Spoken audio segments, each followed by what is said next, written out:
look awful. Oh god, alright. Hi, my name is Maya from Bookworm Dreams and welcome to a reading vlog. So, I got COVID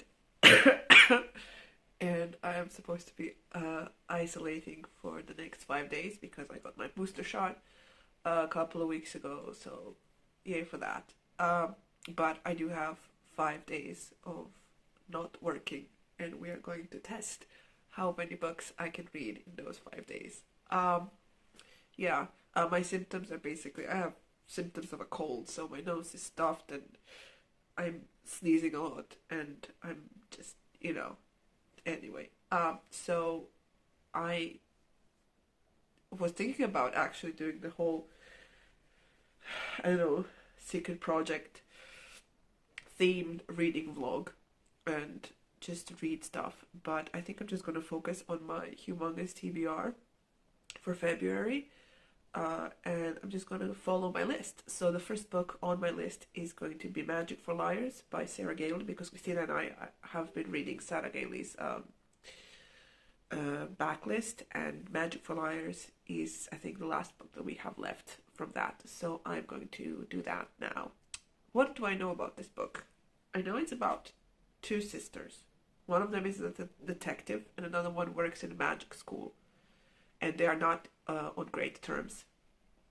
And so when someone gets murdered in the sister's school, the other sister goes and investigates, and then I guess stuff happens. I don't know, we'll see. I have that. I have to read Dawn by Octavia Butler because we have a book club in about a couple of weeks, so I want to read that. And then I don't know, maybe I have to finish something. What do I have to finish? Oh my god, I have to finish Blade itself. Yeah, we'll see what happens, but starting with Magic for Liars and then continuing on. Alright. Well, it's after lunch on day one. I am now on 70% of Magic for Liars. And, alright, so we do follow two sisters, Ivy and Tabitha. So when they were younger, it was discovered that Tabitha has magic, and she was sent to magic schools, and now she works as a teacher for like some theoretical part of magic in another school. And Ivy, the non-magical one, had a very difficult time after her mother died, and basically has some very, very strong emotions towards her sister, and they're not positive at all. But she gets hired to investigate a murder in the school. Now, the case itself is kind of interesting, and I have a very wild theory, but I have like one thing that's bothering me, and that is the main character itself and her relationship with her sister. That is, she has some sort of obsession with her sister, because when she's at this school, she keeps mentioning it as double vision. She gets double visions, and she imagines what her life would be if she were there. So at first I thought, oh, she's just jealous of her sister, and she wants to have magic, and she wants to feel special in that way. But as we later find out, that's not it. It's basically that her sister, this is spoilers, by the way, I'm gonna have to put like a spoiler thing. She's angry at her sister because she didn't help their mother as she was dying from cancer. And Ivy, being in this school surrounded by magic and seeing teenagers, it's a high school, seeing teenagers use their magic for stupid things. I mean, teenagers, right? Also, she's not bitter about it, but I don't know what the word is, but she feels that teenagers are throwing their gifts away. I guess, right. So, sorry. So, but that's not the thing that's bothering me. What's bothering me is Ivy's obsession with her sister. It seems inappropriate at times. I don't know if it's the audiobook narrator, but she is giving, like, whenever Ivy's thinking about her sister, and whenever they're slowly starting to sort of reconnect, the narrator gives it such a level of inappropriateness that is bothering me. So I'm like, whenever they're together and finally talking, I was like, oh my God, she's speaking to me. She's, it feels like someone who has been in a romantic relationship and they have broken up badly, and now there's like a second chance of their relationship rekindling. And it's so strange. And then as you go on throughout the book and you meet the characters and you meet, I guess, all the suspects that for the murder that Ivy is investigating, there is a sibling couple here who are like prophesized to be like the great magician, the chosen one. They're prophesied to be the chosen one. And with all the details that we are finding out, my theory is it might be completely insane. And I know I'm going to put spoilers because it might end up to be true. So my theory is that these siblings, they're half siblings, are together in a romantic relationship. There was talks about someone being pregnant and abortions and so on and so on. And but I think that they together, okay. So I think that they are romantically together, and that the sister got pregnant, and they dealt with it in a magical way with the help of the murder victim, who is the school's nurse and teacher and nurse. And then they killed her because it's like you can't know the secret about us and whatnot, because the sister of this sibling pair is very, even though the brother keeps describing her as someone vain and like a popular girl in high school. She is the popular girl, but she's also very vicious and ruthless and cunning, and it's fascinating. I have like 30% left of the book, so I am very curious to see if I was right about my theory. Yeah, but still, the main character and her relationship with her sibling is kind of weird. But we'll see what happens at the end. So I finished book one. I finished Magic for Liars. I was completely wrong. There was no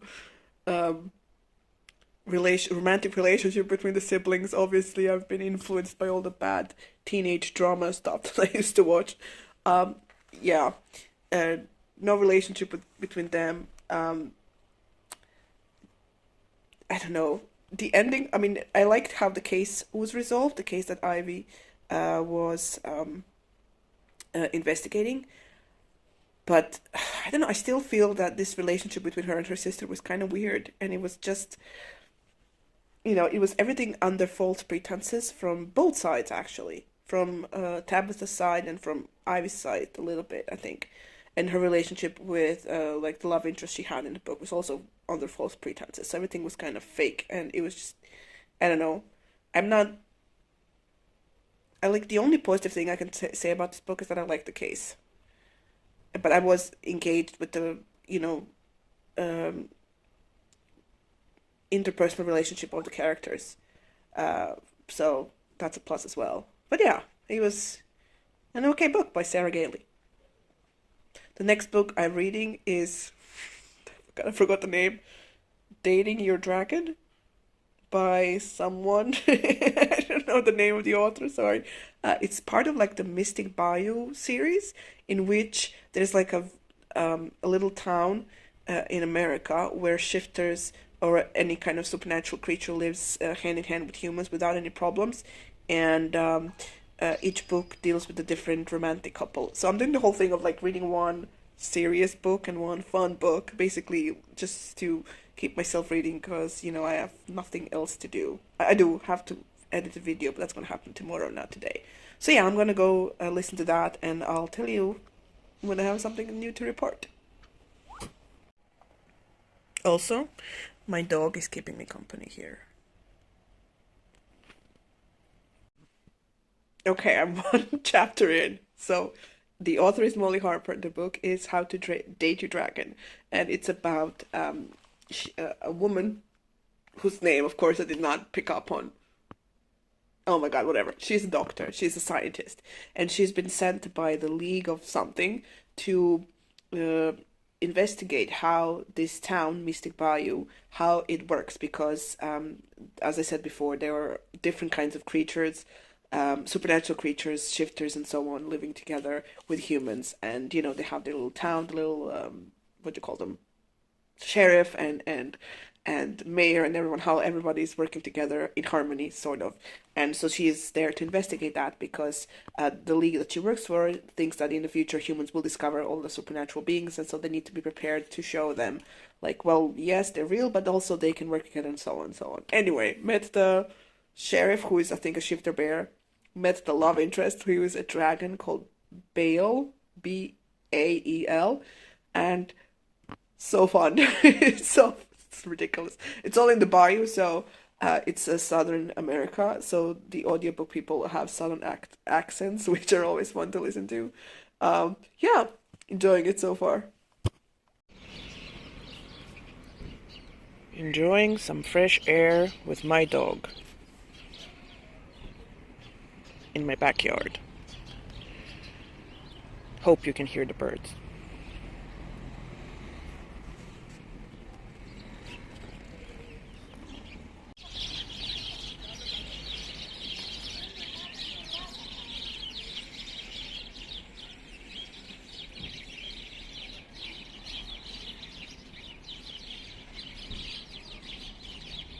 I finished How to Date Your Dragon by Molly Harper.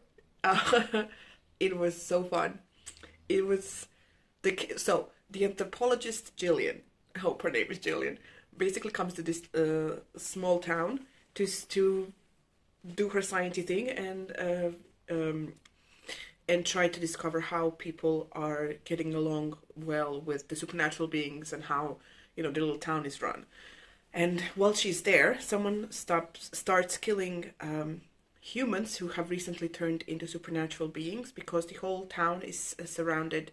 They live surrounding this swamp thing, and in the swamp there's like something called a rift, which sends waves of energy, and recently it started turning people, humans, into supernatural creatures. So someone starts killing them, and so there's this whole mystery aspect of that. As I said, so fun, so entertaining. I really enjoyed it, and it's really a cool book if you need something to read for fantasy, romance, month. February, what's that called? The whole Readathon thing that's happening this whole month? Not Readathon, this whole event that's happening. So yeah, it's really cool.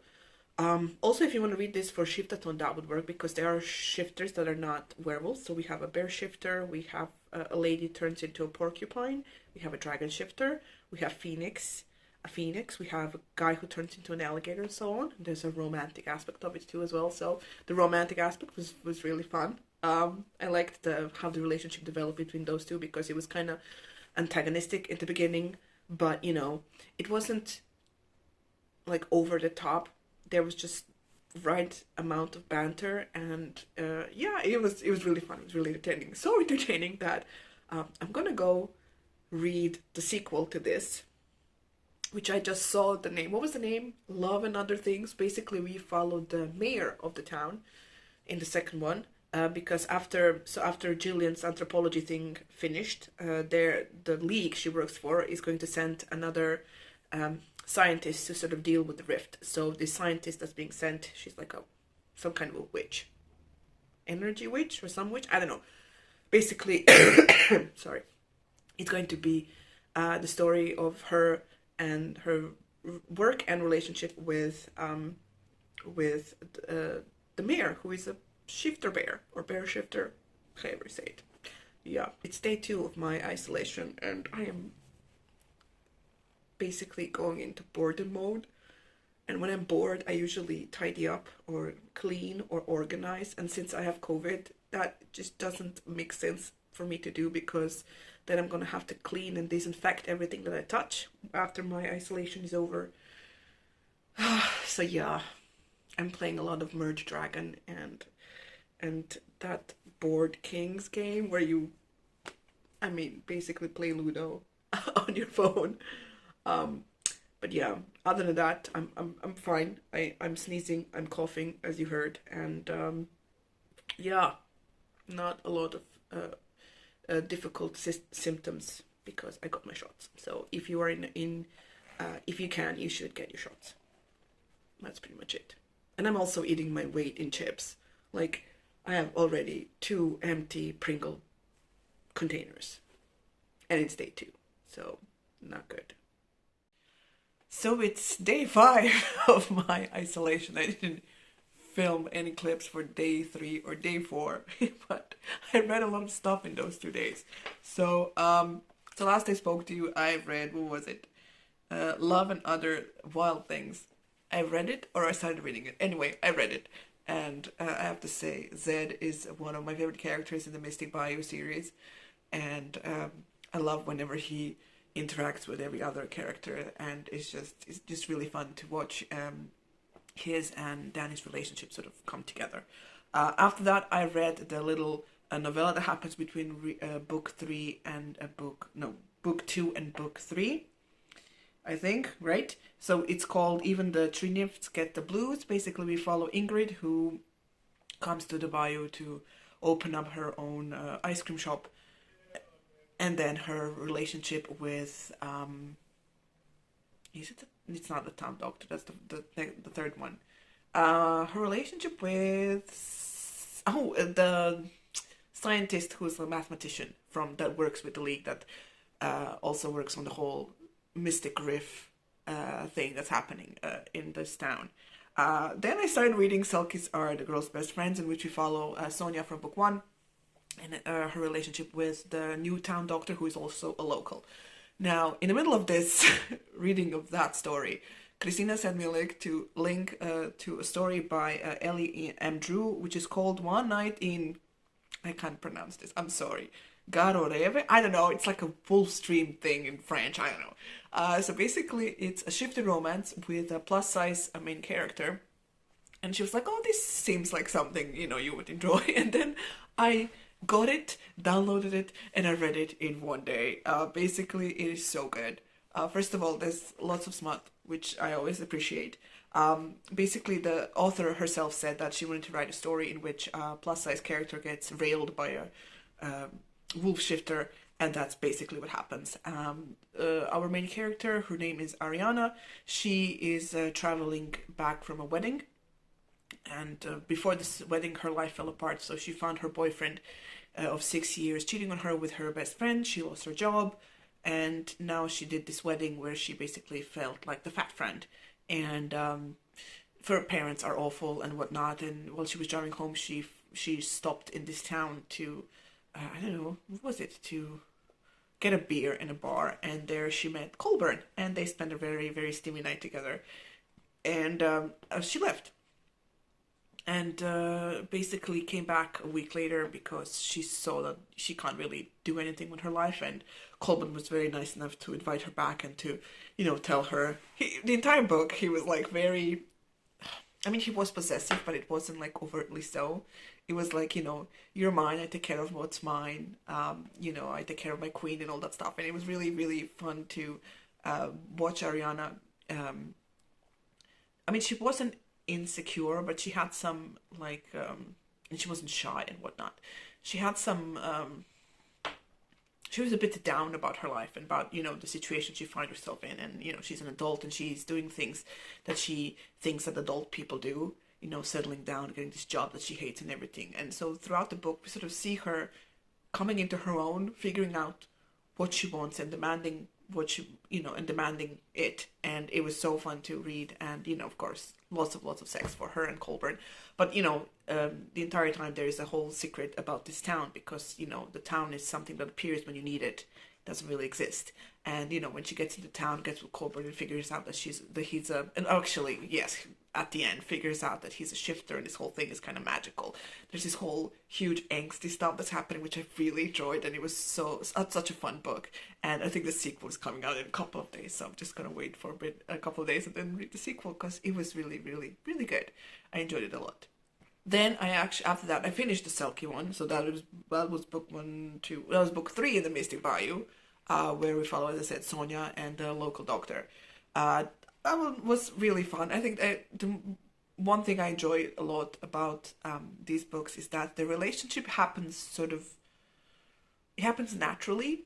There isn't like a dramatic thing about it in the beginning. Like in the beginning, they're like, oh, we like each other, we go on dates, and then, they're together for like a month before something dramatic happens, which is mostly our main female characters get in very dangerous situations, and because of the rift and whatever their connection is with this rift, this thing that is making is attracting a lot of shifters to the area, but also turning humans into shifters as well.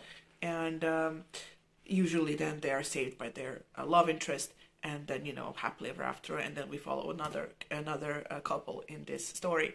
And I enjoyed the not overly dramatic. I mean, there is like a blowout, but it's not. I like the beginning is not, you know, overly dramatic and such. And I like how there's always in every book there is usually our male main character basically has an interaction with Zed and Bael, basically the sheriff and and the mayor of the town, and just I love Zed and whatever they have conversations and you know, basically they talk about relationships and they talk about trying to figure out how to get the guy out of whatever hole he dug himself into, and it's such a fun thing to read and I'll actually listen to on audio. So yeah, I'm enjoying my reading so far. And now I'm reading book 4 of that series. Oh god, something with Banshee. I forgot to write the name. Basically, we follow Cordelia, who is a psychic, and she used to work in a carnival and whatnot, and she's been brought over to Mystic Bayou by the League of whatever, to deal with this artifact that they found. And she's working with an Irish dude called something, and I forgot the name, who is a banshee. And so the connection between those two is that Cordelia doesn't really interact with people. She doesn't touch them, because when she touches them, she can feel all their emotions, see some stuff from the past and whatnot. And since banshees apparently are dead when she touches the banshee dude, she doesn't feel anything. So that's sort of the, you know, basis of how their connection starts. There is a little bit of like a lot of Irish brogue, and is it called brogue if it's Irish? I don't know. Anyway, like the Irish dude has, in the audiobook, has an Irish accent, which, okay, fine. But there's lots of, like, I'm pretty sure the Irish people don't use the word feckin'. I'll write it here so you know what I'm talking about. As much as he is. And, you know, yeah, that's kind of bothering me a little bit. But, you know, also Zed is very Louisiana-like and using a lot of French, what do you call them? Not nicknames, but, you know, pet names for people, which are completely ridiculous, but it works for him. I don't know why I'm glitching on this. I think his name is Nick, dude. It's not Nick, it's Brandon. Brandon, very Irish, what can you say? And yeah, I'm reading that, and hopefully by the end of the day, I can say that I finished it. That would be book 7 of this 5-day isolation. So, yeah. Anyway, my plans for today actually is just to get ready for work. It's Sunday, so tomorrow I'll start work as normal. So I have to like prepare for work and make a list. I have to make a list of all the things that I'm going to clean tomorrow. It's gonna be so fun. I'm looking forward to that part. Because I'm gonna like, when isolation ends, I'm just gonna clean everything and disinfect and stuff, so I can continue life as normal. And yeah, venture outside of this room. And I mean, I've been outside my backyard, but, you know, outside and walk the dog. So that will be fun next week. Well, I have finished Always Be My Banshee, which is book, I want to say 4 of the Mystic Bayou series by Molly Harper. It was fun. Enjoyed the same things I enjoyed in the previous 3 books of the series. Zed is still my favorite character, the mayor, who is just amazing and so fun. And yeah, that is the end of my isolation and end of my vlog. Thank you so much for watching. So there are links in the description box to some worldwide matters you can check out. You can subscribe to this channel if you want to. Press the bell button to get notifications for our videos. Thank you so much for watching, and I will see you in the next video. Bye!